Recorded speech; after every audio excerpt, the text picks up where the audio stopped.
ನಮಸ್ತೆ ವೀಕ್ಷಕರೇ, maths class S J YouTube ಚಾನಲ್ಗೆ ಸ್ವಾಗತ. ನಾನು ನಿಮ್ಮ ಶಿವಯೋಗಿ. ಪ್ರಿಯ ವೀಕ್ಷಕರೇ, ಇಂದಿನ ಈ ಒಂದು ವಿಡಿಯೋಲಿ ನಾನು second P U C Kannada ಒಂದು ವಿಷಯದ 4 ಅಂಕದ ಪ್ರಶ್ನೆಗಳನ್ನು ಹೇಳ್ಕೊಡ್ತೇನೆ ಅಂತ. ಎಷ್ಟ್ರಿ? 4 ಅಂಕದ್ದು. ಇಲ್ಲಿ ನಿಮಗೆ 4 ಅಂಕದ ಎಷ್ಟು ಪ್ರಶ್ನೆಗಳು ಕೇಳ್ತಾ ಇದ್ದಾನೆ ಟೋಟಲ್ ಅಂತಂದರೆ 4 ಪ್ರಶ್ನೆಗಳನ್ನು ಕೇಳ್ತಾ ಇದ್ದಾನೆ ರೀ. ಪದ್ಯದಲ್ಲಿ ನಿಮಗೆ 4 ಕೊಡ್ತಾನೆ, 4ರಲ್ಲಿ 2 ಬರಿ ಅಂತ ಹೇಳ್ತಾನೆ. ಗದ್ಯದಲ್ಲಿ ನಿಮಗೆ 2 ಕೊಡ್ತಾನೆ, 3 ಕೊಡ್ತಾನೆ, 3ರಲ್ಲಿ 1 ಬರೀರಿ ಅಂತ ಹೇಳ್ತಾನೆ. ಮತ್ತು ದೀರ್ಘ ಗದ್ಯ ಇದೆ ಅಲ್ವಾ, ಸೊ ದೀರ್ಘ ಗದ್ಯದಲ್ಲಿ 2 ಕೊಡ್ತಾನೆ, ಅದರಲ್ಲಿ 1 ಬರಿ ಅಂತ ಹೇಳ್ತಾನೆ ರೀ. ಸೊ ಇಲ್ಲಿ 2, ಇಲ್ಲಿ 1 ಪ್ಲಸ್ ಇಲ್ಲಿ 1 ಎಷ್ಟಾಗ್ತದೆ ರೀ ನಿಮಗೆ ಇಲ್ಲಿ ಟೋಟಲ್ ಅಂಕಗಳು ಅಂತಂದರೆ? ಇಲ್ಲಿ 8 ಬರ್ತದೆ, ಇಲ್ಲ 4, ಇಲ್ಲ 4. 8 + 4 12 + 1 4 ಅಂದರೆ 16 ಅಂಕಗಳು ಬರ್ತಾವೆ ನೋಡಿರಿ. ಎಷ್ಟು ಅಂಕಗಳು ಬರ್ತಾವೆ? 16 ಅಂಕಗಳು ಬರ್ತಾವೆ. ಹಾಗಾಗಿ ಇದು ತುಂಬಾ ಇಂಪಾರ್ಟೆಂಟ್ ಇದೆ ರೀ. ಯಾವುದು? 4 ಅಂಕದ ಪ್ರಶ್ನೆಗಳು. ಸೊ ಇಲ್ಲಿ ನೀವು ಏನು ಮಾಡಬೇಕು ಅಂದರೆ, ಪ್ರತಿಯೊಂದು ಯಾವ್ಯಾವ ಚಾಪ್ಟರ್ಲಿಂದ 4 ಅಂಕದ ಕ್ವಶನ್ಗಳು ಕೇಳ್ತಾರಲ್ವ, ಆ ಚಾಪ್ಟರ್ನ ಚೆನ್ನಾಗಿ ಓದಿ ಅರ್ಥ ಮಾಡ್ಕೊಳ್ರಿ. ಮತ್ತು ಇಲ್ಲಿ ನಿಮಗೆ ಪದಗಳ ಸಂಗ್ರಹ ಇರಬೇಕು, ವಾಕ್ಯ ರಚನೆ ಮಾಡೋಕ್ಕೆ ಬರಬೇಕು. ಎಷ್ಟು ಕೇಳಿರ್ತಾನೆ ಅಷ್ಟು ಮಾತ್ರ ಬರೀಬೇಕು. ಸಿಕ್ಕಾಪಟ್ಟೆಲ್ಲ ಬರೀತಕ್ಕಂಥ ಅವಶ್ಯಕತೆ ಇಲ್ಲ. ಒಂದು ಪ್ರಶ್ನೆ ಏನಿದೆ ಆ ಪ್ರಶ್ನೆಗೆ ಸಂಬಂಧಪಟ್ಟಂಥ ಉತ್ತರ ಇರಬೇಕು. ಜಾಸ್ತಿ ಏನದ ಟೈಮನ್ನು ವೇಸ್ಟ್ ಮಾಡೋಕ್ಕೆ ಹೋಗ್ಬೇಡ್ರಿ. ಇವಾಗ ನಿಮಗೆ ಬಸವಣ್ಣನವರ ವಚನಗಳಲ್ಲಿದು 4 ಅಂಕದ್ದು ಒಂದು ಪ್ರಶ್ನೆ ಬರ್ತದೆ. ಸೊ ಯಾವ್ಯಾವ ಕ್ವಶನ್ಗಳನ್ನು ಕೇಳ್ಬೋದು ಅಂತ ನೋಡಿರಿ. ಇದಕ್ಕಿಂತ ಮುಂಚೆ ನಾನು ಟೋಟಲ್ 7 ವಿಡಿಯೋಗಳನ್ನು ಮಾಡಿದ್ದೀನಿ ರೀ. ಓಕೆ, ಸೊ ತಾವು ಏನಾದರೂ ನೋಡಿದಿಲ್ಲ ಅಂತಂದರೆ ಇವು 7 ವಿಡಿಯೋಗಳನ್ನು ನೋಡಿರಿ. ಇದರದೇ ಒಂದು ಪ್ಲೇಲಿಸ್ಟು ಮಾಡಿದ್ದೀನಿ ನಾನು. ತುಂಬಾ ಇಂಪಾರ್ಟೆಂಟ್ ಇದೆ. ಪ್ರತಿಯೊಂದು ವಿಡಿಯೋಲಿ ನಾನು ಪ್ರತಿಯೊಂದನ್ನು ಹೇಳ್ಕೊಟ್ಟಿದ್ದೀನಿ ನಿಮಗೆ. ಸೊ ಇದು ಕೊನೆಯ ವಿಡಿಯೋ ಇದೆ, ಇದು 8ನೇ ವಿಡಿಯೋ ಇದು. ಓಕೆ, ಮತ್ತು ನೆಕ್ಸ್ಟ್ 9 ಮತ್ತು 10 ವಿಡಿಯೋಲಿ ನಾನು ಏನು ಹೇಳ್ಕೊಡ್ತೀನಿ ಅಂತಂದರೆ, ಮಾದರಿ ಪ್ರಶ್ನೆ ಪತ್ರಿಕೆ, ಅದ್ರ ಜೊತೆಗೆ ಉತ್ತರ ಅಥವಾ ಇವು ಮಾದರಿ ಪ್ರಶ್ನೆ ಪತ್ರಿಕೆಗಳನ್ನು ಒಂದು ವಿವರಣೆಯನ್ನು ಸಹ ನಾನು ನೀಡ್ತೀನಂತ್ರಿ. ಓಕೆ, ಸೊ ಎಷ್ಟು ಹೇಳ್ತೀನಪ್ಪ ಮಾದರಿ ಪ್ರಶ್ನೆ ಪತ್ರಿಕೆಗಳಂತಂದರೆ, 9ರಲ್ಲಿ ಒಂದು 3 ಮಾದರಿ ಪ್ರಶ್ನೆಗಳನ್ನು ಹೇಳ್ತೀನಂತ, 10ರಲ್ಲಿ ಒಂದು 3 ಮಾದರಿ ಪ್ರಶ್ನೆಗಳನ್ನು ಹೇಳ್ತೀನಂತ. ಸೊ ಇವೆಲ್ಲ ನೋಡಿದ್ರೆ ಅಂದರೆ ನನಗೆ ಅನ್ಸಿರೋ ಪ್ರಕಾರ ಮಿನಿಮಮ್ ನಿಮಗೆ ಏನೂ ಇಲ್ಲಂದ್ರೂ ಔಟ್ ಆಫ್ 80ಗೆ 70+ ಬಂದೇ ಬರ್ತದೆ ರೀ. 70 to 75 ತನಕ ಬರ್ತಾವಂತ ಅನ್ಕೊತೀನಿ. ಸೊ ತಪ್ಪಿದರೆ 70 ಅಂತೂ ಫಿಕ್ಸ್, ಪ್ಲಸ್ ಒಂದು 20 ಇಂಟರ್ನಲ್ ಕೊಡ್ತಾರೆ. ಹಾಗಾಗಿ 90+ ಆಗ್ತಾಯಿದೆ ರೀ. 7 + 1 8, 8 and 9 10, ಒಟ್ಟು 10 ವಿಡಿಯೋಗಳನ್ನು ನೋಡಿರ್ತಾವೆ. ಎಷ್ಟು? 10 ವಿಡಿಯೋಗಳನ್ನು ನೋಡಿ ಪರ್ಫೆಕ್ಟ್ ಆಗ್ರಿ. ತಮಗೇನದ 70ರಿಂದ 75, 80 ತನಕ ಅಂಕಗಳು ಬರ್ಬೋದು ರೀ. ಓಕೆನಾ? ಸೊ ನೀಟಾಗಿ ಓದ್ರಿ. ಮತ್ತು ಎಕ್ಸಾಮಲ್ಲಿ ಸಹ ಯಾವುದೇ ರೀತಿಯಿಂದ ತಾವು ಗೊಂದಲಕ್ಕೊಳಗಾಗಬೇಡ್ರಿ, ಟೆನ್ಷನ್ ತೊಗೊಳಕ್ಕೆ ಹೋಗ್ಬೇಡ್ರಿ, ಪ್ರೆಷರ್ ಕೊಡ್ಲಕ್ಕೆ ಹೋಗ್ಬೇಡ್ರಿ. ಮೈಂಡಿಗೆ ಕೂಲಾಗಿ ಕ್ವಶನನ್ನು ಓದ್ರಿ, ಅರ್ಥ ಮಾಡ್ಕೊಳ್ರಿ. ಎಷ್ಟು ಕೇಳ್ತಾನೆ ಅಷ್ಟು ಮಾತ್ರ ನೀಟಾಗಿ ಬರೀರಿ. ಓಕೆ, ಯಾವುದೇ ಕಾರಣಕ್ಕೆ ಎಕ್ಸಾಮ್ ಹಾಲಲ್ಲಿ ಟೈಮನ್ನು ವೇಸ್ಟ್ ಮಾಡೋಕ್ಕೆ ಹೋಗ್ಬೇಡ್ರಿ. Okay, don't waste your time during examination are in the exam hall. Right, ಇಲ್ಲಿ ನೋಡ್ರಿ, ಫಸ್ಟ್ ಏನಂತ ಕೇಳ್ಬೋದಪ್ಪ ಇದರಲ್ಲಿ ಏನಂದರೆ, ಬಸವಣ್ಣನವರ ಪ್ರಕಾರ ನೈಜ ಭಕ್ತಿಯ ಲಕ್ಷಣಗಳಾವುವು ಅಂತ ವಿವರಿಸಿ ಅಂತ ಹೇಳ್ತಾ ಇದ್ದಾನೆ. ನೈಜ ಭಕ್ತಿಯ ಲಕ್ಷಣಗಳನ್ನು ಮಾತ್ರ ವಿವರಣೆ ಮಾಡಬೇಕು. ನಾವು ಇಲ್ಲಿ ಏನು ಮಾಡಬೇಕು? ನೈಜ ಭಕ್ತಿಯ ಲಕ್ಷಣಗಳನ್ನು ಮಾತ್ರ ವಿವರಣೆ ಮಾಡಬೇಕು. ಸಿಕ್ಕಿದೆ ಅಂತ ಎಲ್ಲವನ್ನ ಅವ್ರದ್ದೊಂದು 4-5 ಯಾವುದಾದ್ರೂ ವಚನಗಳ ತೊಗೊಂಡು ಅವೆಲ್ಲ ಎಕ್ಸ್ಪ್ಲನೇಷನ್ ಮಾಡೋದ ಅವಶ್ಯಕತೆ ಇಲ್ಲ. ನೋಡ್ರಿ ಏನಿದೆ ಅಂದರೆ, ಬಸವಣ್ಣನವರು ಈ ವಚನದಲ್ಲಿ ಭಕ್ತಿಯ ಲಕ್ಷಣಗಳನ್ನು ಹೇಳುತ್ತಾರೆ. ಭಕ್ತಿಯ ಲಕ್ಷಣಗಳು ಏನೇನದಾವ ಅಂತ ಹೇಳ್ತಾರೆ ನೋಡ್ರಿ ಬಸವಣ್ಣನವರು. ಮನವನ ಬೆರೆಸಿದಲ್ಲಿ ತನು ಕರಗದಿದ್ದರೆ, ಅಂದರೆ ಪರಸ್ಪರ ಶರಣರು ಭೇಟಿಯಾದ ಸಂದರ್ಭದಲ್ಲಿ ಅವರು ಮನಪೂರ್ವಕವಾಗಿ ಬರೆಯಬೇಕು. ಅಂದರೆ ಒಬ್ಬರದೊಬ್ಬರು ಮನಸ್ಸನ್ನು ಒಪ್ಕೊಂಡು ತಾವೇನದ ಬೆರೀಬೇಕು. ಸುಮ್ಮನೆ ಕಾಟಾಚಾರಕ್ಕೆಲ್ಲ ಬೆರ್ತಿ ಹಾಯ್ ಏನು ನಡೆದದಪ್ಪ, ಏನಿಲ್ಲಪ್ಪ, ನಿಂದೆ ನಡೆದ ನಂದೇನಿಲ್ಲ ಅಂತ ಈ ಥರ ಅಂದು ಮಾತನ್ನು ಮುಗಿಸ್ಬಾರ್ದು. ಓಕೆ, ಮನ ಕೂಡಿದಾಗ ದೇಹ ಭಾವ ಅಳಿಯಬೇಕು. ಇಲ್ಲಿ ತನು ಕರಗುವುದು ಅಂದರೆ ಶರಣರ ಸೇವೆಯಲ್ಲಿ ತನ್ಮಯವಾಗಿ ನಮ್ಮನ್ನು ನಾವು ಮರೆಯುವುದು. ಶರಣರನ್ನು ಮತ್ತು ಭಕ್ತರನ್ನು ತಲೆಬಾಗಿ ನಮಸ್ಕರಿಸಿ ಪ್ರೀತಿಯಿಂದ ಸ್ವಾಗತಿಸುವುದು, ವಿನಯತೆಯಿಂದ, ವಿಧೇಯತೆಯಿಂದ ಮತ್ತು ಗೌರವದಿಂದ ವರ್ತಿಸುವುದು. ಈ ಎಲ್ಲ ಸಂಗತಿಗಳು ತನು ಕರಗುವಿಕೆಯ ಲಕ್ಷಣಗಳಾಗಿವೆ. ತನು ಕರಗುವಿಕೆಯ ಲಕ್ಷಣ ಏನಂದರೆ ನೋಡ್ರಿ, ಭಕ್ತರನ್ನ ತಲೆಬಾಗಿ ನಮಸ್ಕರಿಸಿ ಪ್ರೀತಿಯಿಂದ ಸ್ವಾಗತಿಸಿ ವಿನಯತೆಯಿಂದ, ವಿವದತೆಯಿಂದ, ವಿಧೇಯತೆಯಿಂದ ಮತ್ತು ಗೌರವದಿಂದ ವರ್ತನೆಯನ್ನು ಮಾಡಬೇಕು. ಓಕೆ, ಸುಮ್ಮನೆ ಕಾಟಾಚಾರಕ್ಕೆಲ್ಲ ಮಾಡೋದಲ್ಲ. ಸೋಂಕಿನಲ್ಲಿ ಪುಳಕಗಳು ಹೊರಹೊಮ್ಮದಿದ್ದರೆ ಅಂದರೆ ಪರಸ್ಪರ ಭಕ್ತರನ್ನು ಸೋಂಕಿದರೆ ಅಂದರೆ ಮುಟ್ಟಿದರೆ, ಅಪ್ಪಿದರೆ, ಮುಟ್ತಾರೆ ನೋಡ್ರಿ, ಇವಾಗ ಹ್ಯಾಂಡ್ ಶೇಕ್ ಮಾಡ್ತಾರ, ಇಲ್ಲಾಂದ್ರೆ ಅಪ್ಕೊಂತಾರೆ ನೋಡ್ರಿ. ನಮ್ಮ ಪುಳಕ ಸಂತೋಷ, ಸಂಭ್ರಮ, ರೋಮಾಂಚನ ಉಂಟಾಗಬೇಕು. ಒಬ್ರಿಗೊಬ್ರಿಗೆ ಹ್ಯಾಂಡ್ ಶೇಕ್ ಮಾಡಿ ಅಥವಾ ಅಪ್ಪಿಕೊಂಡಾಗ ಸಂತೋಷ ಆಗಬೇಕು, ಫುಲ್ ಸಂಭ್ರಮ ಪಡಬೇಕು, ರೋಮಾಂಚನ ಆಗಿರ್ಬೇಕು ರೀ.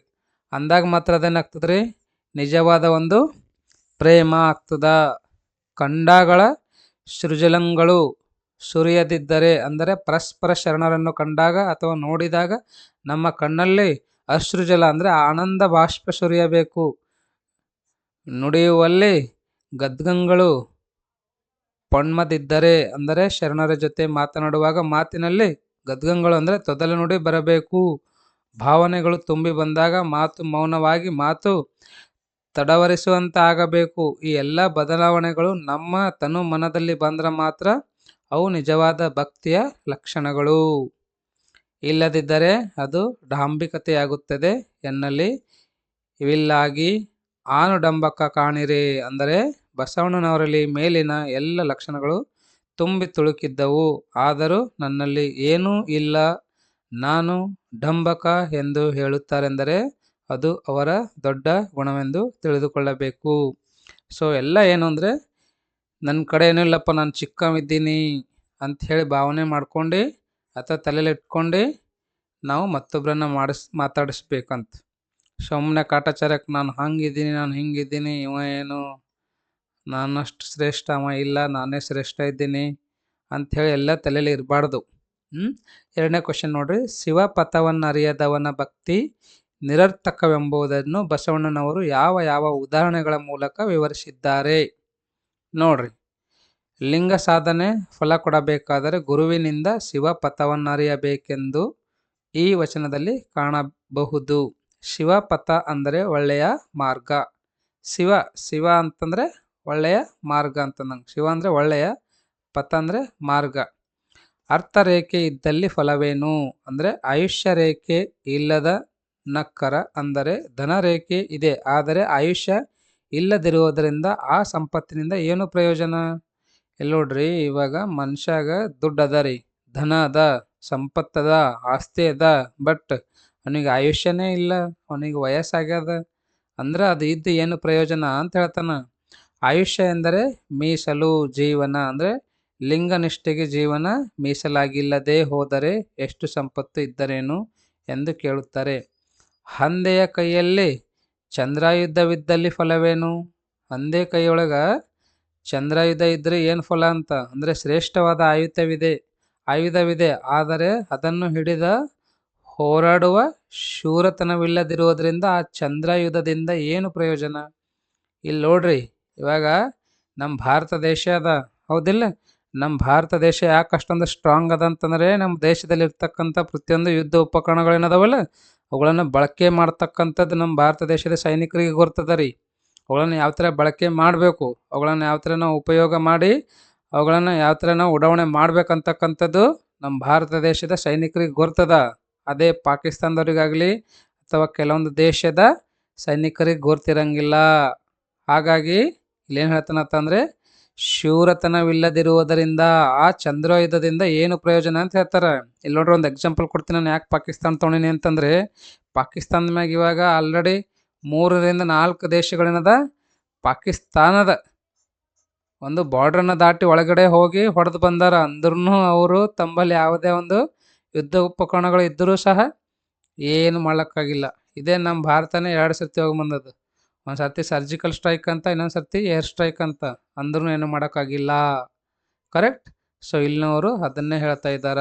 ಓಕೆ, ತ್ಯಾಗ ವೀರತನವಿಲ್ಲದವನ ಕೈಯಲ್ಲಿ ಯಾವುದೇ ಸಾಧನೆ ಯಾಗುವುದಿಲ್ಲ ಎಂದು ಹೇಳುತ್ತಾರೆ. ಅಂಧಕನ ಕೈಯಲ್ಲಿ ದರ್ಪಣವಿದ್ದು ಫಲವೇನು ಅಂದರೆ ಅತ್ಯುತ್ತಮವಾದ ದರ್ಪಣ ಕೈಯಲ್ಲಿದೆ, ಆದರೆ ಆ ದರ್ಪಣದಲ್ಲಿ ನಮ್ಮ ಮುಖವನ್ನು ನೋಡಿಕೊಳ್ಳಲಿಕ್ಕೆ ಕಣ್ಣುಗಳೇ ಇಲ್ಲದಿರುವುದರಿಂದ ಆ ದರ್ಪಣದಿಂದ ಏನು ಪ್ರಯೋಜನವೇನು? ಸಾಧನೆಗೆ ಇಲ್ಲಿ ನೋಡ್ರಿ, ಇವಾಗ ಕಣ್ಣೇ ಇಲ್ಲ ಅಂದ ಮೂಲಕ ಚಸ್ಮಾ ತೊಗೊಂಡು ಚಸ್ಮಾ ಆಗಲಿ ಅಥವಾ ದರ್ಪಣ ಕನ್ನಡಿ ಆಗಲಿ ತೊಗೊಂಡು ಏನು ಮಾಡೋದದು? ಎಂಥ ಕನ್ನಡಿ ಕೊಟ್ರು ನಮ್ಮ ಕಣ್ಣೇ ಕಾಣಂಗಿಲ್ಲ ಅಂದ್ರೆ ಏನು ಯೂಸ್ ಇದೆ? ಹೌದಲ್ವಾ? ಸಾಧನೆಗೆ ಕುರುಡಾದವನ ಕೈಯಲ್ಲಿ ಲಿಂಗ ಜ್ಞಾನದ ದರ್ಪಣವನ್ನು ಕೊಟ್ಟರೇನು ಫಲ ಎಂದು ಹೇಳುತ್ತಾರೆ. ಮರ್ಕಟನ ಕೈಯಲ್ಲಿ ಮಾಣಿಕ್ಯವಿದ್ದು ಫಲವೇನು? ಅಂದರೆ ಅಮೂಲ್ಯವಾದ ಮಾಣಿಕ್ಯ ಮಂಗನ ಕೈಯಲ್ಲಿ ಇದ್ದರೆ ಆ ಮಾಣಿಕ್ಯದ ಬೆಲೆ ಅದಕ್ಕೆ ಗೊತ್ತಿರುವುದಿಲ್ಲ. ಆದ್ದರಿಂದ ಮಾಣಿಕ್ಯದಿಂದ ಏನು ಪ್ರಯೋಜನ? ಮರ್ಕಟದಂತೆ ಚಂಚಲವಾದ ಮನಸ್ಸಿನವರ ಕೈಯಲ್ಲಿ ಅಮೂಲ್ಯವಾದ ಮಾಣಿಕ್ಯ ಕೊಟ್ಟರೇನು ಫಲ ಎಂದು ಬಸವಣ್ಣನವರು ಹೇಳುತ್ತಾರೆ. ಈ 4 ಸಾದೃಶ್ಯಗಳ ಆಶಯಗಳನ್ನು ಗಮನಿಸುವುದಾದರೆ ಆಯುಷ್ಯ ರೇಖೆ ಪರಮಾರ್ಥದ ಸಂಕೇತ, ಚಂದ್ರಾಯುಧ ವೀರನಿಷ್ಠೆಗೆ, ದರ್ಪಣ ಜ್ಞಾನಕ್ಕೆ, ಮಾಣಿಕ್ಯ ಅಪೂರ್ವವಾದ ಮೌಲ್ಯಕ್ಕೆ ಸಂಕೇತಗಳಾಗುತ್ತವೆ. ನಮ್ಮ ಕೂಡಲ ಸಂಗನ ಶರಣನರಿಯದವರ ಕೈಯಲ್ಲಿ ಲಿಂಗವಿದ್ದು ಫಲವೇನು ಎಂಬ ಕೊನೆಯ ಮಾತು ಈ 4 ಲಿಂಗ ಲಕ್ಷಣಗಳನ್ನು ಸಾಧಕನು ಅಳವಡಿಸಿಕೊಳ್ಳಬೇಕೆಂಬುದನ್ನು ಸೂಚಿಸುತ್ತದೆ. ಹೀಗೆ ಅಳವಡಿಸಿಕೊಂಡಾಗ ಮಾತ್ರ ಶರಣರನ್ನು ಅರಿಯುವುದು ಸಾಧ್ಯವಾಗುತ್ತದೆ. ಅದೇ ಶಿವಪಥವನ್ನರಿಯುವ ರಹಸ್ಯವು ಆಗುತ್ತದೆ ಎಂಬ ಅರ್ಥವನ್ನು ಇಲ್ಲಿ ಕಾಣಬಹುದು. ಒಟ್ಟಿನಲ್ಲಿ ಸಾಧಕ ಪ್ರಯತ್ನಶೀಲವಿಲ್ಲದಿದ್ದರೆ ಸಾಧನ ಎಷ್ಟೇ ಶ್ರೇಷ್ಠವಾಗಿದ್ದರೂ ಅದರಿಂದ ಯಾವುದೇ ಸಾಧನೆಯಾಗುವುದಿಲ್ಲ ಎಂದು ಹೇಳುತ್ತಾರೆ. ಭಕ್ತನ ಕೈಯಲ್ಲಿರುವ ಇಷ್ಟಲಿಂಗ ಎಷ್ಟೇ ಅದ್ಭುತವಾಗಿದ್ದರೂ ಅದನ್ನು ಭಕ್ತನಾದವನು ಲಿಂಗಾನುಸಂಧಾನ ಅಂದರೆ ಲಿಂಗ ಪೂಜೆ, ಲಿಂಗ ಧ್ಯಾನ, ಲಿಂಗ ಸ್ತುತಿ ಮಾಡದಿದ್ದರೆ ಶರಣರನ್ನು ಶಿವಪಥವನ್ನು ಅರಿಯುವುದಕ್ಕೆ ಸಾಧ್ಯವಾಗುವುದಿಲ್ಲವೆಂದು ಬಸವಣ್ಣನವರು ಹೇಳ್ತಾರಂತ ನೋಡ್ರಿ. ಕರೆಕ್ಟ್? ಸೊ ಇದು ತಿಳಿತಲ್ವ? ನಿಮ್ಮದೇ ಆದ ಸ್ವಂತ ವಾಕ್ಯದಲ್ಲಿ ಬರೆದಿರ್ತದ್ರಿ. ಇಲ್ಲೇನು ಬಾಹ್ಯಾಟ್ ಮಾಡಿ ಬರಿಬೇಕಂತೇನಿಲ್ಲ, ಅರ್ಥ ಮಾಡ್ಕೋಬೇಕ್ರಿ.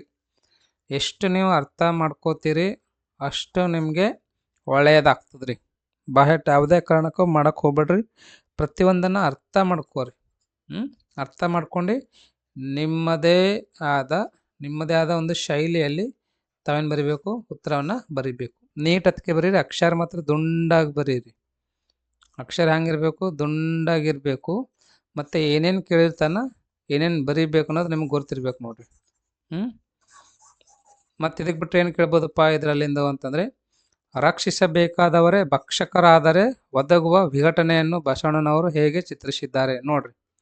ರಕ್ಷಕರೇ, ಇವಾಗ ರಕ್ಷಣೆ ಮಾಡ್ತಕ್ಕಂಥವ್ರೆ ಭಕ್ಷಕರಾದರೆ ಏನದು?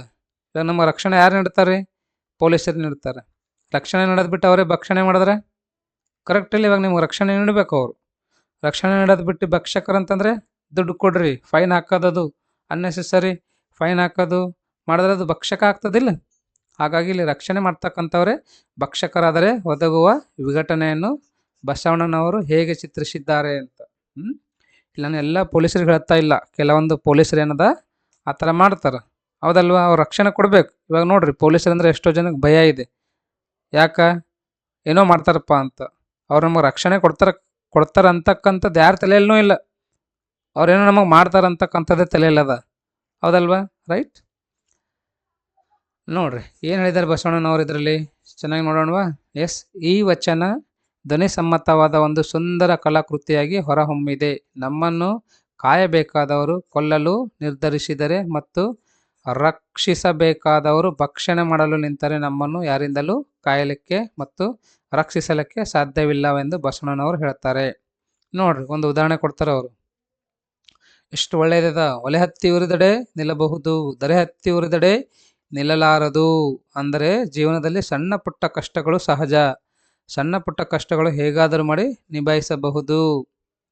ಅದಕ್ಕೆ ಸಂಬಂಧಿಸಿದಂತೆ ಈ ನಿದರ್ಶನವನ್ನು ನೀಡುತ್ತಾರೆ. ಒಲೆ ಅಂದರೆ ಮನೆಗೆ ಬೆಂಕಿ ಹತ್ತಿತ್ತು ಅಂದರೆ ಅದೇನದ, ಒಲೆಗೆ ಬೆಂಕಿ ಹತ್ತಿತ್ತು ಅಂತ ಆರಿಸ್ಬೋದು ಅಥವಾ ನಿಯಂತ್ರಿಸಬಹುದು. ಅದು ಸಣ್ಣ ಪ್ರಮಾಣದಲ್ಲಿ ಇದ್ದಿರ್ತದೆ, ಮನೆಗಾಗಲಿ ಒಲೆಗಾಗಲಿ. ಹೌದಲ್ವ? ಮತ್ತು ಅದು ನಮ್ಮ ಮಿತಿಯಲ್ಲಿರ್ತದೆ. ಆದರೆ ದರೆ ಹತ್ತಿ ಉರಿದಡೆ ನಿಲ್ಲಲಾರದು ಅಂದರೆ ಇಡೀ ಭೂಮಿನೇ ಹತ್ತಿ ಉರ್ಲಿಕ್ಕೆ ಹತ್ತಿತ್ತಂದ್ರೆ ಏನಾಗ್ತದೆ ಅವಾಗ? ಅದು ನಮ್ಮ ಕಡೆಯಿಂದ ಕಾಪಾಡಕ್ಕೆ ಸಾಧ್ಯನೇ ಇಲ್ಲ. ಅಂದರೆ ನಮ್ಮನ್ನು ಕಾಪಾಡಬೇಕಾದ ಭೂಮಿ ತಾಯಿಯೇ ಹೊತ್ತಿ ಉರಿಯಲು ಪ್ರಾರಂಭಿಸಿದರೆ ಅದನ್ನು ನಂದಿಸಲು ಯಾವ ವ್ಯಕ್ತಿಯಿಂದಾಗಲಿ ಅಥವಾ ಸಾಧನಗಳಿಂದಾಗಲಿ ಸಾಧ್ಯವಿಲ್ಲ. ಅದು ನಮ್ಮ ಪರಿಮಿತಿಗೆ ಮೀರಿದ್ದಾಗಿದೆ. ಹೌದಲ್ವಾ? ಅದಕ್ಕೆ ಸಂಬಂಧಿಸಿದಂತೆ ಇನ್ನಷ್ಟು ಸಾದೃಶ್ಯಗಳನ್ನು ನೀಡುತ್ತಾರೆ. ಇನ್ನೂ ಕೊಡ್ತಾರೆ ಅವ್ರು. ಮತ್ತು ಅದು ಒಂದಕ್ಕೆ ಬಿಡಂಗಿಲ್ಲ. ಏರಿ ನೀರುಂಬಡೆ ಅಂದರೆ ನೀರನ್ನು ಸಂಗ್ರಹಿಸಿಟ್ಟುಕೊಳ್ಳಬೇಕಾದ ಏರಿ ಅಂದರೆ ಒಡ್ಡು, ಆಣೆಕಟ್ಟು. ತಾನೇ ನೀರನ್ನು ಕುಡಿದರೆ ಆ ನೀರನ್ನು ಸಂಗ್ರಹಿಸಲು ಯಾರಿಂದಲೂ ಸಾಧ್ಯವಿಲ್ಲ. ಕರೆಕ್ಟಾ? ಈ ಕೆರೆನೇ ಅಷ್ಟು ಅಥವಾ ಆಣೆಕಟ್ಟನೇ ಅಷ್ಟು ನೀರು ಕುಡಿತಂತ ತಿಳ್ಕೊರಿ, ಡ್ಯಾಮ್. ಇವಾಗ ಏನು ಮಾಡಬೇಕು? ಹೌದಲ್ವಾ? ಆಣೆಕಟ್ಟೆ ನೀರು ಕುಡಿದ್ರು ನಮಗೆ ನೀರನ್ನು ಸಂಗ್ರಹಿಸಲು ಸಾಧ್ಯ ಇಲ್ಲ ಅಂತಕ್ಕಂಥದ್ದನ್ನು ಹೇಳ್ತಾನೆ. ನೋಡ್ರಿ, ಇನ್ನೊಂದು ಹೇಳ್ತಾರೆ ಇಲ್ಲಿ, ಬೇಲಿಕೆಯ ಮೇವಡೆ ಅಂದರೆ ಬೆಳೆಯನ್ನು ಕಾಯಬೇಕಾದ ಬೇಲಿ ತಾನೇ ಎದ್ದು ಬೆಳೆಯನ್ನು ತಿಂದರೆ ಆ ಬೆಳೆಯನ್ನು ಕಾಯಲು ಯಾರಿಂದಲೂ ಸಾಧ್ಯವಿಲ್ಲ. ನಾರಿ ತನ್ನ ಮನೆಯಲ್ಲಿ ಕಳುವಡೆ ಅಂದರೆ ಮನೆಯನ್ನು ಕಾವಲು ಮಾಡಬೇಕಾದ ನಾರಿ ಒಡತಿ ಅವಳೇ ಮನೆಯಲ್ಲಿ ಕಳ್ಳತನ ಮಾಡಲು ಪ್ರಾರಂಭಿಸಿದರೆ ಆ ಮನೆಯನ್ನು ಕಾಯಲು ಯಾರಿಂದಲೂ ಸಾಧ್ಯವಿಲ್ಲ. ಹೌದಲ್ವಾ? ತಾಯ ಮೊಲೆ ಹಾಲು ನಂಜಾಗಿ ಕೊಲುವಡೆ ಅಂದರೆ ಮಗುವಿಗೆ ಅಮೃತ ಸಮಾನವಾದ ತಾಯಿಯ ಮೊಲೆ ಹಾಲು ನಂಜಾಗಿ ಅಂದರೆ ವಿಷವಾಗಿ ಬಂದರೆ ಆ ಮಗುವನ್ನು ಕಾಪಾಡಲು ಯಾರಿಂದಲೂ ಸಾಧ್ಯವಿಲ್ಲ. ಜೀವಧಾರಕ ಶಕ್ತಿಯೇ ಮಾರಕವಾದರೆ ಅವುಗಳಿಂದ ಪಾರಾಗಿ ಬದುಕುವುದು ಹೇಗೆ ಎಂದು ಪ್ರಶ್ನಿಸಿಕೊಳ್ಳುತ್ತಾರೆ. ಇಂಥ ಸಂದರ್ಭಗಳು ಬಂದಾಗ ಏನು ಮಾಡಲು ಸಾಧ್ಯವಾಗುವುದಿಲ್ಲ. ಅದಕ್ಕೆ ಬಸವಣ್ಣನವರು ಇನ್ನಾರಿಗೆ ದೂರಲಿ ಅಂದರೆ ನನ್ನ ಕಷ್ಟಗಳನ್ನು ಯಾರಿಗೆ ಹೇಳಲಿ ಅಂತ ಕೂಡಲ ಸಂಗಮ ದೇವ ಎಂದು ತಮ್ಮ ಅಸಹಕತೆಯನ್ನು ತೋಡಿಕೊಳ್ಳುತ್ತಾರೆ. ಒಟ್ಟಿನಲ್ಲಿ ಕಷ್ಟಗಳು, ತೊಂದರೆಗಳು, ತಾಪತ್ರಯಗಳು ಮತ್ತು ದುಃಖೋದ್ಮಾನಗಳು ಒಂದು ಮಿತಿಯಲ್ಲಿದ್ದರೆ ಅವುಗಳನ್ನು ನಿಭಾಯಿಸಬಹುದು. ಅವು ನಮ್ಮ ಮಿತಿಯನ್ನು ಮೀರಿದರೆ ದೇವರೇ ನಮ್ಮನ್ನು ಕಾಪಾಡಬೇಕೆಂದು ಅನನ್ಯ ಶರಣಾಗತಿಯಿಂದ ಬಸವಣ್ಣನವರು ಹಂಬಲಿಸಿ ಪ್ರಾರ್ಥಿಸುತ್ತಾರೆ. ಅರ್ಥಕ್ಕೂ ಮಿಗಿಲಾದಿ ಆರ್ದ್ರತೆ ಭಾವ ಈ ವಚನದಲ್ಲಿದೆ. ಓಕೆ, ಒಳ್ಳೆ ಸಂದೇಶ ಇದೆ ರೀ. ನೋಡ್ರಿ, ಇವಾಗೇನದ ಇನ್ನೂ ಒಂದು ಪದ್ಯ ಯಾವುದಂದರೆ ಪಗೆಯಂ ಬಾಲಕನೆಂಬರೆ ಅಂಥದ್ದು ಒಂದೇನು ಪದ್ಯದಲ್ಲಿದೆ ನೋಡ್ರಿ. ಇದರಲ್ಲಿ ಯಾವ ಥರ ಕ್ವಶನ್ಸ್ಗಳನ್ನು ಕೇಳ್ಬೋದಂತ. ಜ್ಞಾನವನ್ನು ಹೊಂದುವ ಮಾರ್ಗವನ್ನು ಯಾವುದೆಂಬುದನ್ನು ಕವಿ ಹೇಗೆ ವಿವರಿಸಿದ್ದಾನೆ? ಆಲ್ರೆಡಿ ನೀವು ಓದಿರಿ, ಹೌದಿಲ್ಲ? ಓದ್ರೂ ಇನ್ನೊಂದು ಟೈಮ್ ರಿವಿಷನ್ ಮಾಡ್ಕೋರಷ್ಟೇ. ಓದ್ರೂ ಜಸ್ಟ್ ರಿವಿಷನ್. ಕ್ವಶನ್ಸ್ ಯಾವ ಥರ ಕೇಳಿದಾನೆ, ಆನ್ಸರ್ ಯಾವ ಥರ ಬರ್ತಿದ್ದಾರೆ, ಒಂದು ಐಡಿಯಾ ಬರ್ತದೆ ನಿಮ್ಗೂ. ಓಕೆ, ನೋಡ್ರಿ, ಜ್ಞಾನವನ್ನು ಹೊಂದುವ ಮಾರ್ಗವನ್ನು ಯಾವುದೆಂಬುದನ್ನು ಕವಿ ಈ ಕೆಳಗಿನಂತೆ ವಿವರಿಸಿದ್ದಾನೆ. ನೋಡ್ರಿ, ಜ್ಞಾನ ಯಾವ ಥರ ಪಡ್ಕೋತಿದೆ ನಾವು, ಹೌದಿಲ್ಲ? ನಾಲೆಡ್ಜ್ ಯಾವ ಥರ ಪಡ್ಕೋತಿದ್ದೇವು ಅಂಥೇಳಿ ಕವಿ ಯಾವ ಥರ ಹೇಳಿದ್ದಾನಂತ ಬರೀರಿ. ನಿಮ್ದಲ್ಲ, ನೀವೆಲ್ಲ ಮನಾರ ಮೊಬೈಲಿಂದ ಯೂಟ್ಯೂಬ್ದಿಂದ ಪಡ್ಕೋತೀರಿ, ಹೌದಿಲ್ಲ? ಕವಿದೇನು ಹೇಳೋಣ ಕೇಳ್ರಿ. ಕೆಲವು ಜ್ಞಾನವನ್ನು ಬಲ್ಲವರಿಂದ ಕಲಿಯಬೇಕು. ಬಲ್ಲವರು ಎಂದರೆ ಎಲ್ಲವನ್ನು ತಿಳಿದವರು, ಜ್ಞಾನಿಗಳು, ವಿದ್ವಾಂಸರಾಗಿರುತ್ತಾರೆ. ಒಬ್ಬೊಬ್ಬರಲ್ಲಿ ಒಂದೊಂದು ಜ್ಞಾನ ಇರುತ್ತದೆ. ಅವರಲ್ಲಿ ಅಪಾರವಾದ ಜ್ಞಾನ, ಅನುಭವ, ತಿಳುವಳಿಕೆಗಳು ಇರುತ್ತವೆ. ಆದ್ದರಿಂದ ಕೆಲವೊಂದು ಜ್ಞಾನವನ್ನು ಬಲ್ಲವರಿಂದ ಕಲಿಯಬೇಕು. ಎಲ್ಲ ನಾನೇ ಮಾಡಿ, ಎಲ್ಲ ನಾನೇ ನೋಡಿ, ಎಲ್ಲ ನಾನೇ ಓದಿ, ಎಲ್ಲ ನಾನೇ ಅನುಭವಿಸಿ ಕಲಿತೀನಿ ಅಂತ ಅನ್ಲಕ್ಕೆ ಹೋಗ್ಬಾರ್ದು. ಕೆಲವೊಂದು ಜ್ಞಾನಿಗಳಿಂದ, ವಿದ್ವಾಂಸರಿಂದ ನಾವೇನದ ಅವ್ರದ್ದು ಅನುಭವದ ಮತ್ತು ತಿಳುವಳಿಕೆಗಳು ಏನಿದಿರ್ತಾವಲ್ಲ ಅವ್ರು ಹೇಳೋದ್ರಿಂದ ಕೇಳಿ ತಿಳ್ಕೋಬೇಕು, ತಿಳ್ಕೊಂಡು ಕಲಿಬೇಕು, ಹೌದಲ್ವ? ಇನ್ನೂ ಕೆಲವು ಸಂಗತಿಗಳನ್ನು, ಶಾಸ್ತ್ರಗಳನ್ನು ಅಂದರೆ ಗ್ರಂಥಗಳನ್ನು ಓದಿ ತಿಳಿದುಕೊಳ್ಳಬೇಕು. ಗ್ರಂಥಗಳಲ್ಲಿ ಜಗತ್ತಿನ ಎಲ್ಲ ಜ್ಞಾನ ಅಡಗಿರುತ್ತದೆ. ಆ ಜ್ಞಾನವನ್ನು ದೃಢಚಿತ್ತದಿಂದ ಓದಿ ತಿಳಿದುಕೊಳ್ಳಬೇಕು. ಕೆಲವು ಜ್ಞಾನವನ್ನು ಮಾಳ್ಪವರಿಂದ ಕಲಿಯಬೇಕು. ಏಕೆಂದರೆ ನೋಡಿ ಕಲಿ, ಮಾಡಿ ತಿಳಿ ಎಂಬ ಗಾದೆ ಮಾತಿನಂತೆ ಕೆಲವು ಸಂಗತಿಗಳನ್ನು ಪ್ರತ್ಯಕ್ಷವಾಗಿ ನೋಡಿ ಕಲಿಯಬೇಕು. ಕೆಲವು ಜ್ಞಾನವನ್ನು ನಮ್ಮ ಸುಜ್ಞಾನದಿಂದ ಅರಿತುಕೊಂಡು ತಿಳಿದುಕೊಂಡು ಕಲಿಯಬೇಕು. ಎಲ್ಲಕ್ಕಿಂತ ಮುಖ್ಯವಾಗಿ ನಮ್ಮ ವಿವೇಕ ಮುಖ್ಯ. ನಮ್ಮ ವಿವೇಚನಾ ಶಕ್ತಿಯಿಂದ ಒಳಿತು ಕೆಡಕುಗಳನ್ನು ವಿಮರ್ಶೆ ಮಾಡಿ ತಿಳಿದುಕೊಳ್ಳಬೇಕು. ಕೆಲವು ಜ್ಞಾನವನ್ನು ಸಜ್ಜನರ ಸಂಘದಿಂದ ಅರಿತುಕೊಳ್ಳಬೇಕು. ಸಜ್ಜನರಲ್ಲಿ ಬಹಳಷ್ಟು ಒಳ್ಳೆಯ ತಿಳಿದುಕೊಳ್ಳಬೇಕಾದ ಸಂಗತಿಗಳು ಇರುತ್ತವೆ. ಹಾಗಾಗಿ ಸಜ್ಜನರ ಸಂಘ ಹೆಜ್ಜೆಯನ್ನು ಸವಿದಂತೆ ಅಂತ ಹೇಳಿದ್ದಾರೆ. ಗಾದೆ ಮಾತಿದೆ ಅಲ್ವಾ? ಈ ರೀತಿಯಾಗಿ ಮನುಷ್ಯ ಜ್ಞಾನವನ್ನು ಗಳಿಸಬೇಕು. ಯಾವ ರೀತಿಯಾಗಿ ಸಮುದ್ರವು ಹಲವು ಹಳ್ಳಗಳನ್ನು ಕೂಡಿ ಸಮುದ್ರವಾಗುತ್ತದೆ, ಅದೇ ರೀತಿಯಾಗಿ ಮನುಷ್ಯ ಹಲವಾರು ಮೂಲಗಳಿಂದ ಹಲವಾರು ವ್ಯಕ್ತಿಗಳಿಂದ ಜ್ಞಾನವನ್ನು ಗಳಿಸಿ ಸರ್ವಜ್ಞನಾಗಬೇಕು ಎಂಬುದು ಹುಲಿಗೇರಿ ಸೋಮನಾಥನ ಅಭಿಪ್ರಾಯವಾಗಿದೆ. ಎಸ್, ಎಕ್ಸಾಕ್ಟ್ಲಿ 100% ನೋಡ್ರಿ. ನೀವು ಒಬ್ಬರಿಂದೇ ಕಲಿತೀರಿ, ಒಂದರಿಂದೇ ಕಲಿತೀರಿ ಅಂದ್ರೆ ಸಾಧ್ಯ ಇಲ್ಲ. ಹಾಗಾಗಿ ನಿಮಗಿಲ್ಲಿ 6 ವಿಷಯಗಳದಾವ. ಎಷ್ಟು ವಿಷಯಗಳದಾವ್ರಿ? 6 ವಿಷಯಗಳದಾವ. 6 ಪ್ಲಸ್ ಒಂದು ದೈಹಿಕ ಶಿಕ್ಷಣ ಅದ, ರೈಟ್? ಮತ್ತೆ ಯಾವ್ಯಾವ್ದ ನೋಡ್ರಿ, ಎಲ್ಲವನ್ನ ತಾವೇನದ ಓದಿ ತಿಳ್ಕೊಂಡಾಗ ಮಾತ್ರ ತಮಗೇನದ ರೀ ಒಂದು ಜ್ಞಾನ ಬರ್ತದ, ಇಲ್ಲಾಂದ್ರೆ ಬರಂಗಿಲ್ಲ. ಸಕಾಲಕ್ಕೆ ಒದಗುವ ಸಹಾಯವೇ ಶ್ರೇಷ್ಠ ಎಂಬುದನ್ನು ಕವಿ ಹೇಗೆ ತಿಳಿಸಿದ್ದಾನೆ? ಎಸ್, ಯಾವ ಮೂಮೆಂಟಲ್ಲಿ ಏನು ಸಹಾಯ ಸಿಗಬೇಕು ಅದು ಸಿಕ್ಕಾಗ ಮಾತ್ರ ಅದು ಒಳ್ಳೆಯದು, ಶ್ರೇಷ್ಠ ಆಗ್ತದೆ. ಕರೆಕ್ಟ್ ಅಲ್ವಾ? ಹೊಟ್ಟೆ ತುಂಬದ ಮೂಲಕ ಊಟ ಸಿಕ್ಕರೆ ಏನದ? ಹಸಿವಾದಾಗ ಊಟ ಸಿಗಬೇಕು, ನೀರಡ್ಕಾದಾಗ ನೀರು ಸಿಗಬೇಕು, ಎಲ್ಲ ಆದ್ಮೂಲಕ ಇದ್ದಾಗ ನಾವು ತಿನ್ನಬೇಕು. ಹೋದ್ಮೇಲೆ ತಿನ್ನೋದಾಗ್ತದ? ಆಗಂಗಿಲ್ಲಲ್ಲ. ಅದೇ ಥರ ನೋಡ್ರಿ ಇಲ್ಲಿ ಕವಿ ಯಾವ ಥರ ಹೇಳಿದ್ದಾನೆ ಅಂಥೇಳಿ. ಸಕಾಲಕ್ಕೆ ಒದಗುವ ಸಹಾಯವೇ ಶ್ರೇಷ್ಠ ಎಂಬುದನ್ನು ಕವಿ ಈ ಕೆಳಗಿನ ಉದಾಹರಣೆಗಳ ಮೂಲಕ ವಿವರಿಸಿದ್ದಾನೆ. ಈಗ ನೋಡ್ರಿ, ನಾನೇ ವಿಡಿಯೋ ಮಾಡಾಕತ್ತೀನಿ ಇಲ್ಲ, ಇದು ಕರೆಕ್ಟ್ ಟೈಮಿಗೆ ಮಾಡಾಕತ್ತೀನಿ ನಿಮಗೆ.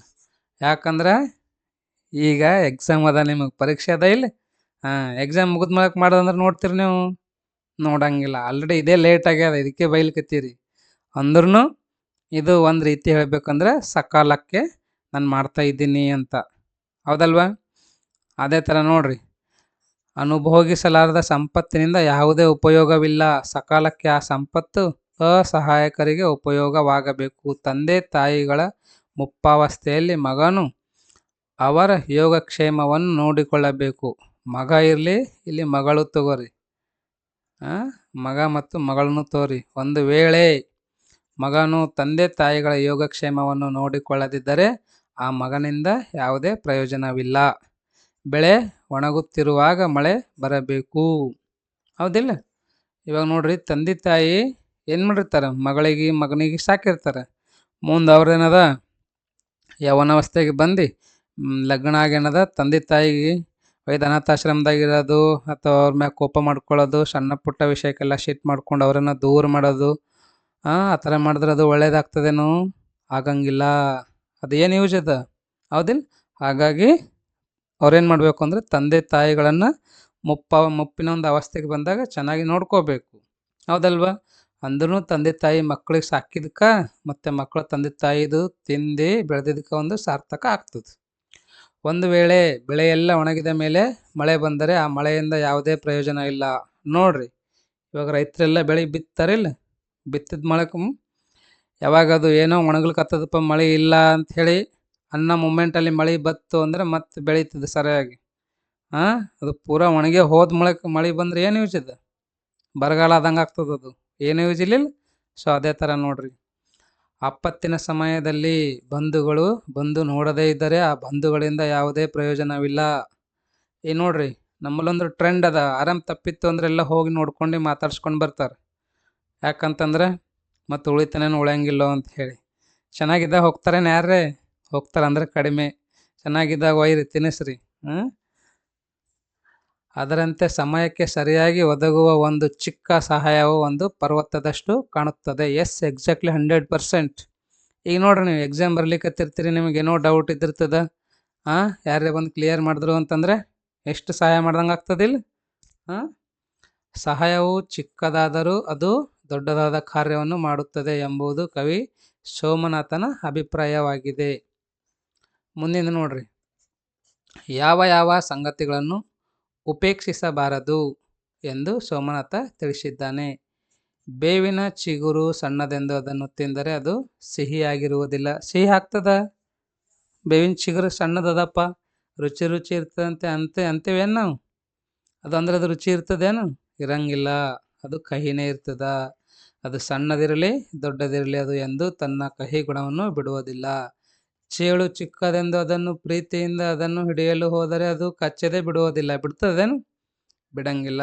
ಹಾಲನ್ನು ಉಣಿಸಿ ಹಾವನ್ನು ಸಾಕಿದರೂ ಅದು ತನ್ನ ಕಚ್ಚುವ ಗುಣವನ್ನು ಬಿಡುವುದಿಲ್ಲ. ಈಗ ನೋಡ್ರಿ ಹಾವಿಗೆ ಸಾಕಿ ಅದಕ್ಕೇನದ ಹಾಲು ಕುಡಿಸ್ದ್ರಿ ಅಂತ ತಿಳ್ಕೊರಿ, ಅದೇನ್ರಿ ಕಡಿಯೋದು ಬಿಡ್ತದೇನು? ಬಿಡಂಗಿಲ್ಲ. ಅದರ ಮೇಲೆ ವಿಶ್ವಾಸವನ್ನು ಇಡುವುದಕ್ಕೆ ಬರುವುದಿಲ್ಲ. ಪಕ್ಷಿಯನ್ನು ಸಾಕುತ್ತೇನೆಂದು ಯಾರಾದರೂ ಗೂಗೆ ಮರಿಯನ್ನು ಪ್ರೀತಿಯಿಂದ ಸಾಕುವುದಿಲ್ಲ, ಏಕೆಂದರೆ ಗೂಗೆ ಮರಿ ಅಪಶಕುನ ಎಂಬ ನಂಬಿಕೆ ರೂಢಿಯಿಂದ ಬಂದಿದೆ. ಅದರಂತೆ ವೈರಿಯನ್ನು ಬಾಲಕನೆಂದು ಉಪೇಕ್ಷಿಸಬಾರದು.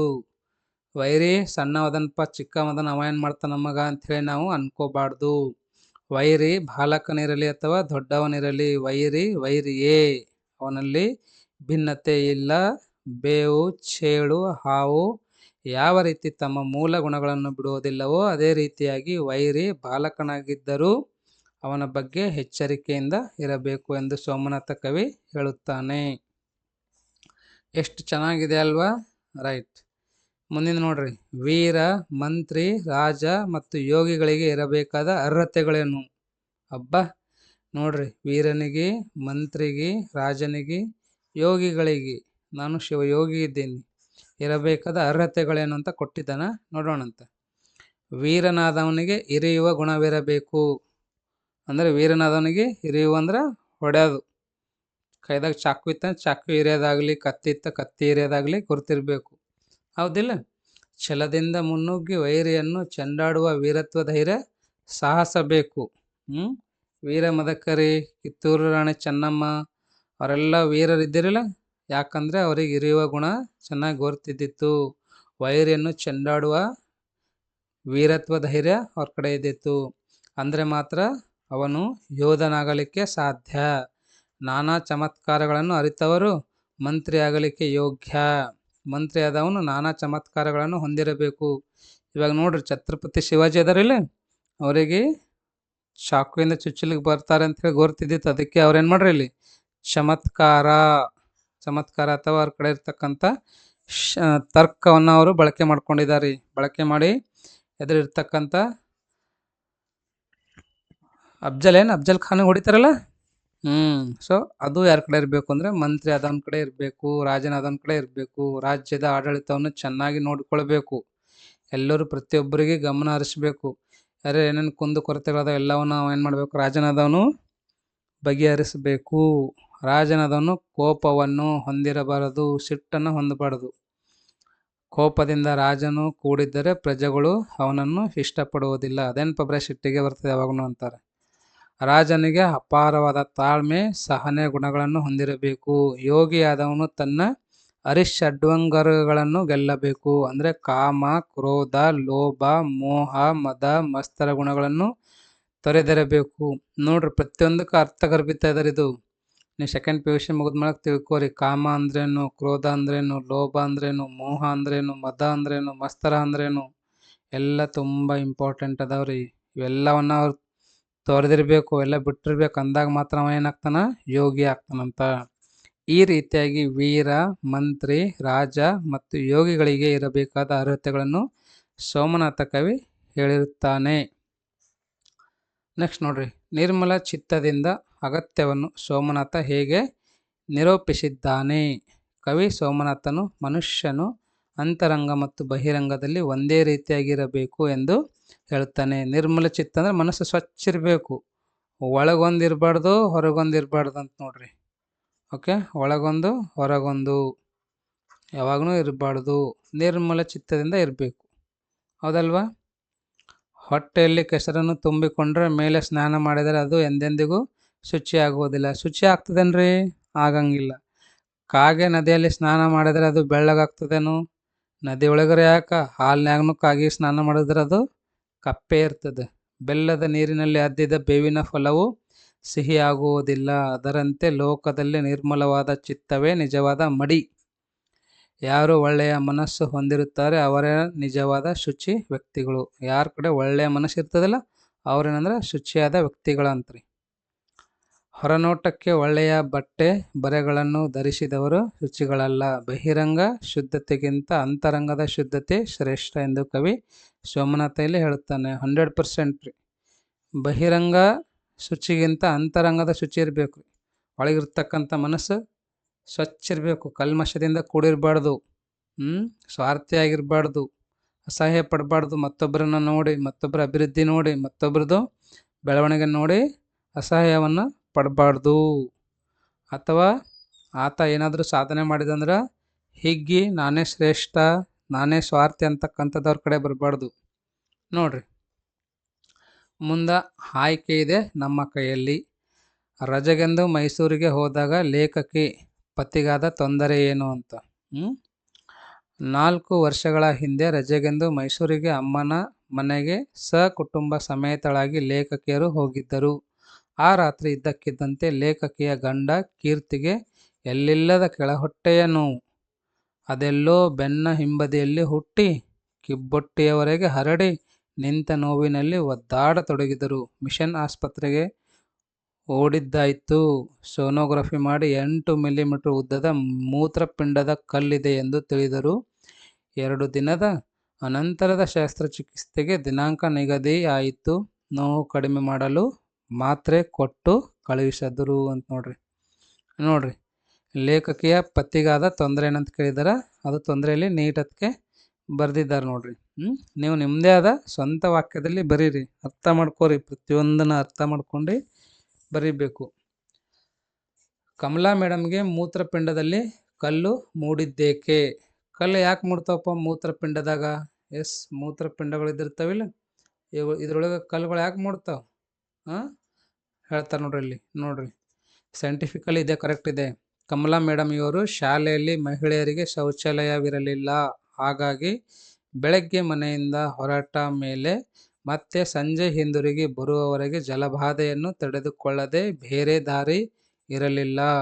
ನೀರು ಕುಡಿದರೆ ಶೌಚಾಲಯಕ್ಕೆ ಹೋಗಬೇಕಾಗುತ್ತದೆ ಎಂದು ಆ ಮಹಿಳೆ ದಿನವೆಲ್ಲ ನೀರು ಕುಡಿಯುವುದನ್ನೇ ಬಿಟ್ಟಿದ್ದರು. ಒಂದು ದಿನ ಹೆರಿಗೆ ನೋವನ್ನು ಮೀರಿಸಿದ ನೋವಿನಿಂದ ಬೊಬ್ಬೆ ಇಟ್ಟು ವೈದ್ಯರಲ್ಲಿ ಪರಿಶೀಲಿಸಿದಾಗ ಮೂತ್ರಪಿಂಡದ ಕಲ್ಲುಗಳಿರುವುದು ತಿಳಿದು ಬಂತು.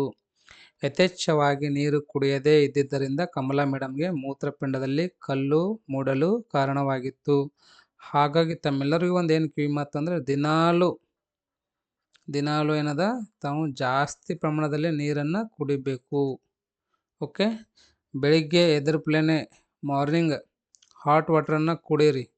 ಎಷ್ಟು ಕುಡಿಬೇಕಪ್ಪ ಅಂತಂದರೆ ಒಂದು 200 to 250 ml ಮಿನಿಮಮ್ ಕುಡಿಬೇಕು. ಅಂದರೆ ಒಂದು ಗ್ಲಾಸ್ ಕುಡೀರಿ, ಒಂದು ಗ್ಲಾಸ್ ಅಂತಿರಲ್ಲ ಅಷ್ಟು ಕುಡೀರಿ. 200 to 250 ml. ಇವಾಗ ಜ್ಯೂಸ್ ಕುಡಿತೀರ ನೋಡ್ರಿ, ಸ್ಪ್ರೈಟ್, 7up ಎಷ್ಟಿದಿರ್ತಲ್ಲ ಅಷ್ಟು, ಅದು 250 ml ಇದಿರ್ತದೆ. 200 to 250 ml ಇದಿರ್ತದೆ. ಅಷ್ಟು ನೀರು ಕುಡಿಬೇಕು. ಹಾಟ್ ಕುಡಿಲಿಲ್ಲ ಅಂದ್ರೂ ನಾರ್ಮಲ್ ವಾಟರೇ ಕುಡೀರಿ. ಬೆಳಿಗ್ಗೆ ಎದುರುಪ್ಲೆ ನಾನು ನಿಮಗೆ ರೆಫರ್ ಮಾಡೋದಂದ್ರೆ ಮಿನಿಮಮ್ 500 ml ಕುಡಿಬೇಕು. ಎಷ್ಟು? ಅರ್ಧ ಲೀಟ್ರ್ ಕುಡಿಬೇಕು. ಅರ್ಧ ಲೀಟ್ರ್ ವಾಟರ್ ಬಾಟಲ್ ನೋಡ್ರಿಲ್ಲ, ಅಷ್ಟು ಕುಡಿಬೇಕು. ಅಷ್ಟು ಕುಡಿಯೋದ್ರಿಂದ ಏನಾಗ್ತಂದ್ರೆ ನಿಮ್ಮದು ದೇಹ ಎಲ್ಲ ಸ್ವಚ್ಛ ಆಗ್ತದ್ರಿ. ಕರೆಕ್ಟಾ?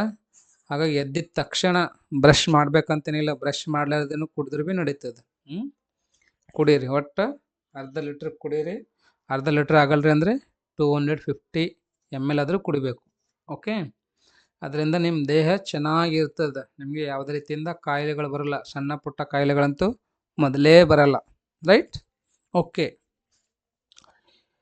3ನೇದು ನೋಡ್ರಿ, ಲೇಖಕಿಯ ಪತಿಯ ಮೂತ್ರಪಿಂಡದ ಕಲ್ಲು ಕರಗಿ ಹೋಗಿದ್ದು ಹೇಗೆ ಅಂತ. ಮತ್ತೆ ನಿಮಗೆ ಮೂತ್ರ ಆಗಲಿ ಅಥವಾ ಮಲ ಆಗಲಿ, ಇವೆರಡನ್ನ ತಾವು ಏನು ಮಾಡ್ಬಾರ್ದ್ರಿ, ಜಾಸ್ತಿ ಹೊತ್ತು ತಡ್ಕೊಳಕ್ಕೆ ಹೋಗ್ಬೇಡ್ರಿ. ತಡೆದುಕೊಳ್ಳುವುದು ಒಳ್ಳೆಯದಲ್ಲ. ಕಿಡ್ನಿ ಫೇಲ್ ಆಗ್ತದೆ ನೋಡ್ರಿ. ಮೂತ್ರ ಬಂದಿತ್ತು ಅಂದರೆ ಮೂತ್ರ ಇಮಿಡಿಯೇಟ್ಲಿ ಮಾಡಿರಿ. ಓಕೆ, ನಿಮಗೆ ಮಲ ಬಂದಿತ್ತು ಅಂದರೆ ಅದನ್ನು ಇಮಿಡಿಯೇಟ್ಲಿ ಮಾಡಿರಿ. ಮಲಮೂತ್ರಗಳನ್ನು ಜಾಸ್ತಿ ತಡೆದುಕೊಳ್ಳಕ್ಕೆ ಹೋಗಬೇಡ್ರಿ. ಅಷ್ಟೇ 15-20 ಮಿನಿಟ್ಸ್ 30 ಮಿನಿಟ್ಸ್ ಇದೇ ಥರ ನೀವು ಮಾಡ್ಕೊಳಕ್ಕೆ ಹೋದ್ರಿ ಅಂದರೆ ನಿಮ್ಮದು ಮೂತ್ರಪಿಂಡ ಎಲ್ಲ ಹಾಳಾಗಿ ಹೋಗ್ತದೆ. ಮುಂದೆ ಫಿಲ್ಟ್ರೇ ಆಗಂಗಿಲ್ಲ. ಮೂತ್ರಪಿಂಡ ಹಾಳಾಯ್ತು ಅಂದರೆ ಮನುಷ್ಯನೇ ಹೋಗ್ಬಿಡ್ತಾನೆ. ಆಮೇಲೆ ಡಯಾಲಿಸಿಸ್ ಅವೆಲ್ಲ ಮಾಡಬೇಕಾಗ್ತದೆ, ಸುಮ್ಮನೆ ಕಷ್ಟ ಆಗ್ತದೆ. ಹಾಗಾಗಿ ಅವುಗಳನ್ನು ಯಾವುದೇ ಕಾರಣಕ್ಕೆ ತಡೆ ಹಿಡ್ಲಿಕ್ಕೆ ಹೋಗ್ಬೇಡ್ರಿ ಜಾಸ್ತಿ. ಯಾರೇನೇ ಅನ್ಕೊಳ್ಳಲ್ಲಕ್ಕ, ನನಗೇನ್ರಿ ಅಂತಾರೇನೋ, ನಾ ಹೋದ್ರ ನಾ ಕೇಳಿದ್ರ ಅಂಥೇಳಿ ಆ ಥರ ತಾವು ನಾಚಿಕೆನ ಪಟ್ಕೋಬೇಡ್ರಿ. ಇಮಿಡಿಯೇಟ್ಲಿ ಅದನ್ನು ಖಾಲಿ ಮಾಡ್ಕೊಂಡು ಬರ್ರಿ. ಓಕೆ, ನೋಡ್ರಿ, ಲೇಖಕಿಯು ತಮ್ಮ ಪತಿ ಕೀರ್ತಿಗೆ ಕಮಲಮ್ಮ ಮೇಡಮ್ ಮತ್ತು ಮುದ್ದೇಗೌಡರ ಮೂತ್ರಪಿಂಡದ ಕಲ್ಲಿನ ವಿಚಾರವನ್ನು ತಿಳಿಸಿದರು. ನೀವು ಮದ್ದೇಗೌಡರ ಹಾಗೆ, ಇಲ್ಲಿ ಮುದ್ದೆ ಇದೆ, ಮುದ್ದೇನೇ ಇದೆ, ಹಾಗೆ ಮಾಡದೆ ಕಮಲಾ ಮೇಡಮ್ ರ ಪಥ್ಯದ ಮಾರ್ಗ ನಿಮಗೆ ಆದರ್ಶವಾಗಬೇಕೆಂದರು. ಇದೇ ಮೊದಲು ಮತ್ತು ಕೊನೆ ಆಪರೇಷನ್ ಆಗಬೇಕೆಂದು ತಾಕೀತು ಮಾಡಿದರು. ಲೇಖಕಿಯು ತಮ್ಮ ಪತಿಗೆ ಈಗಿನಿಂದಲೇ ನೀರು ಕುಡಿಯಲು ಅಭ್ಯಾಸ ಮಾಡಿಕೋ, ಮೊಳದದ್ದು ಪಂಜಾಬಿ ಲೋಟದಲ್ಲಿ ಹಾಲು ಕುಡಿಯುವುದನ್ನು ನಿಲ್ಲಿಸೆಂದರು. ಕೊಳದಪ್ಪಲೆ ನೀರು, ಎಳನೀರು, ಬಾರ್ಲಿ ವಾಟರ್ ಮುಂತಾದವುಗಳಲ್ಲಿ 2 ದಿನ ತಮ್ಮ ಪತಿಯನ್ನು ತೇಲಿ ಮುಳುಗಿಸಿದರು. ಈ ಎಲ್ಲದರ ಪರಿಣಾಮವಾಗಿ ಮೂತ್ರಪಿಂಡದ ಕಲ್ಲು ಕರಗಿ ಕಣ್ಮರೆಯಾಗಿ ಹೋಗಿತ್ತು. ಇದರಿಂದ ಕೀರ್ತಿಯವರಿಗೆ ಆಪರೇಷನ್ ಮಾಡಬೇಕಾದ ಸಂದರ್ಭವೇ ಎದುರಾಗಲಿಲ್ಲ. ಓಕೆ, ಕುಡಿಯಿರಿ, ಜಾಸ್ತಿ ನೀರು ಕುಡಿಬೇಕು, ಕುಡಿಬೇಕು ಮತ್ತು ಖಾಲಿ ಮಾಡಬೇಕು. ಇವಾಗಂತೂ ಬೇಸಿಗೆ ಅದ, ಈಗಂತೂ ಜಾಸ್ತಿ ಕುಡಿಬೇಕು. ಅಂದಾಗ ಮಾತ್ರ ನಿಮ್ಮ ದೇಹದ ಟೆಂಪರೇಚರ್ ಚೆನ್ನಾಗಿರ್ತದೆ ನೋಡ್ರಿ. 4ನೇದು ನೋಡ್ರಿ, ಸೀತಾ ಎಂಬ ಗೆಳತಿಯ ಗುಣ ಸ್ವಭಾವವನ್ನು ಲೇಖಕಿ ಹೇಗೆ ಚಿತ್ರಿಸಿದ್ದಾರೆ. ಸೀತಾ ಓದಿನಲ್ಲಿ ಆಸಕ್ತಿ ತೋರಿಸಲಿಲ್ಲ. SSLCಯಲ್ಲಿ ಎಲ್ಲ ವಿಷಯದಲ್ಲೂ ಫೇಲ್ ಆದಳು. ಮತ್ತೊಮ್ಮೆ ಕಟ್ಟುವ ತಾಪತ್ರಯಕ್ಕೆ ಹೋಗಲಿಲ್ಲ. ಸದಾ ಯಾರಾದರೂ ಗೆಳತಿಯನ್ನು ಜೊತೆ ಮಾಡಿಕೊಂಡು ಮಾರ್ಕೆಟ್, ಸಿನಿಮಾ ಎಂದು ಸುತ್ತುವಳು. ನಂತರ ಸೀತಾ ವಿವಾಹವಾಗಿ ಬೆಂಗಳೂರು ಸೇರಿದಳು. ಸೀತಾ ತುಂಬ ಸುಂದರವಾದ ಹುಡುಗಿ.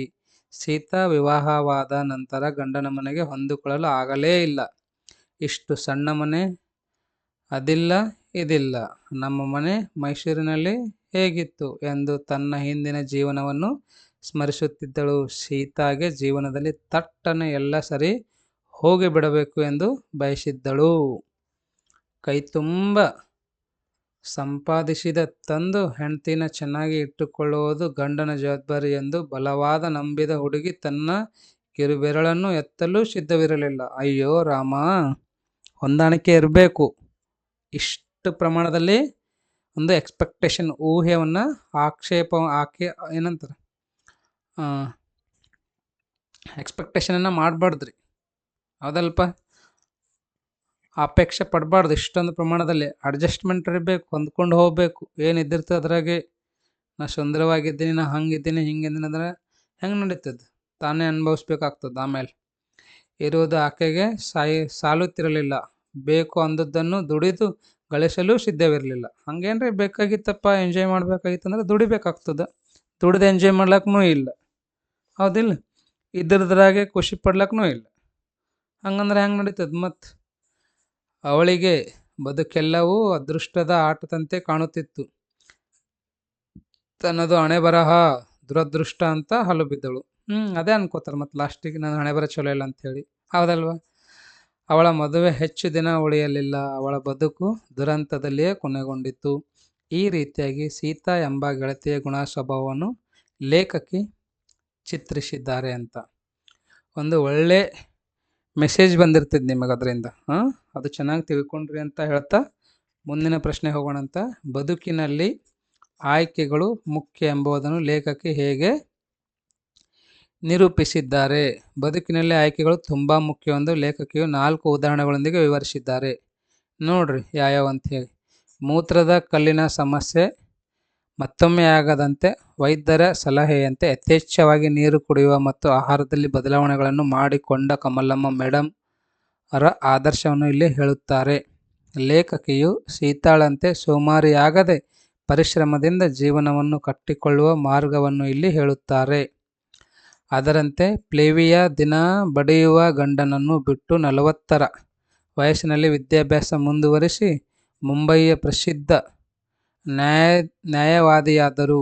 3 ಮಕ್ಕಳನ್ನು ಮುಂದೆ ತಂದರು. ಅದರಂತೆ ವರದಕ್ಷಿಣೆ ಕೊಡದೆ ಮದುವೆಗೆ ಬೇರೆ ಮಾರ್ಗವಿಲ್ಲ ಎಂದುಕೊಂಡು ನಿಶಾ ಶರ್ಮಾ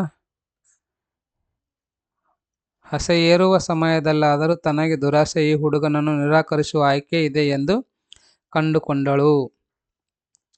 ಸೊ ಈ ರೀತಿಯಾಗಿ ನಮ್ಮೆದುರು 100 ದಾರಿಗಳನ್ನು ತೆರೆದಿರುತ್ತವೆ. ಆಯ್ಕೆಗಳನ್ನು ನಮ್ಮ ಬದುಕಿನಲ್ಲಿ ತುಂಬ ಮುಖ್ಯ ಎಂದು ಲೇಖಕಿಯು ಹೇಳಿದ್ದಾರೆ ಅಂತ ನೋಡ್ರಿ. ಕೃಷ್ಣಗೌಡ್ರ ಆನೆ ಅದ ಇಲ್ಲ? ಇದರಲ್ಲಿಂದ 2 ಕ್ವಶನ್ ಕೇಳ್ತಾನೆ, ಇದ್ರಾಗ 1 ಬರೀಬೇಕು. 4 ಅಂಕದ್ದು, 4 ಅಂಕ ಕವರ್ ಆಗ್ತಾ ನೋಡ್ರಿ. ಓಕೆ, ದುರ್ಗಪ್ಪ ನಿರೂಪಕರ ಬಳಿಗೆ ಬಂದ ಸಂದರ್ಭವನ್ನು ವಿವರಿಸಿರಿ. ಎಸ್,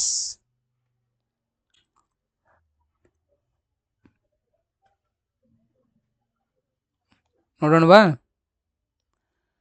ನಿರೂಪಕರು